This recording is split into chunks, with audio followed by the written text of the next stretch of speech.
L'univers est immense. 100 milliards de galaxies, chacune contenant des centaines de milliards d'étoiles. Rien que dans notre galaxie, la Voie lactée, on estime qu'il existe des milliards de planètes habitables. Alors, où sont les extraterrestres? C'est exactement la question que posait Enrico Fermi en 1950, donnant naissance au paradoxe de Fermi. Si la vie extraterrestre est si probable, pourquoi ne voyons-nous aucun signe d'elle? Les scientifiques estiment que 20 milliards d'étoiles dans la Voie lactée ressemblent à notre Soleil, et un cinquième d'entre elles ont une planète similaire à la Terre. Si seulement 0,1% de ces planètes avaient développé la vie, cela représenterait 1 million de mondes vivants dans notre galaxie. Avec tant de mondes potentiellement habitables et une galaxie vieille de 13 milliards d'années, des civilisations avancées auraient dû laisser des traces, coloniser l'espace ou envoyer des signaux. Alors, où sont-ils?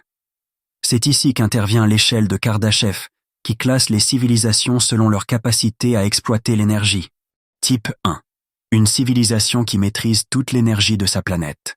L'humanité en est à 0,73 et pourrait atteindre le type 1 d'ici quelques siècles. Type 2. Une civilisation qui exploite toute l'énergie de son étoile. Elle pourrait construire une sphère de Dyson, une mégastructure captant 100% de l'énergie d'une étoile. Type 3. Une civilisation qui contrôle l'énergie de toute une galaxie. Elle pourrait manipuler les étoiles, voyager librement entre les systèmes stellaires et apparaître à nous comme des dieux. Si une civilisation avait atteint ce niveau dans notre galaxie, nous devrions en voir les traces, mais ce n'est pas le cas. Les explications possibles? Les grands filtres. Pourquoi ne voyons-nous rien? L'une des réponses est le grand filtre, un obstacle qui empêche la vie d'aller au-delà d'un certain stade. Scénario 1. Le filtre est derrière nous. L'émergence de la vie complexe est peut-être extrêmement rare.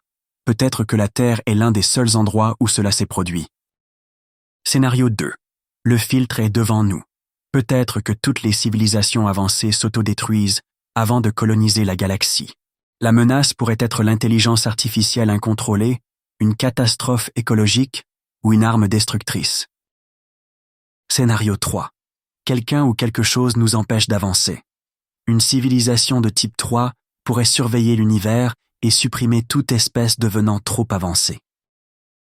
Si la vie est extrêmement rare, alors nous sommes une exception précieuse. Nous avons la responsabilité de préserver et propager la vie dans l'univers. Si nous voulons survivre, il nous faudra explorer l'espace, coloniser d'autres mondes et éviter les pièges qui ont peut-être détruit d'autres civilisations. Le paradoxe de Fermi reste un mystère fascinant. Sommes-nous la première civilisation avancée? Sommes-nous surveillés? Ou sommes-nous condamnés à disparaître avant de nous étendre dans l'univers? Quoi qu'il en soit, notre avenir dépend de nous. Nous avons peut-être un rôle unique à jouer, être les premiers explorateurs de l'univers ou les derniers survivants d'une longue lignée de civilisations disparues.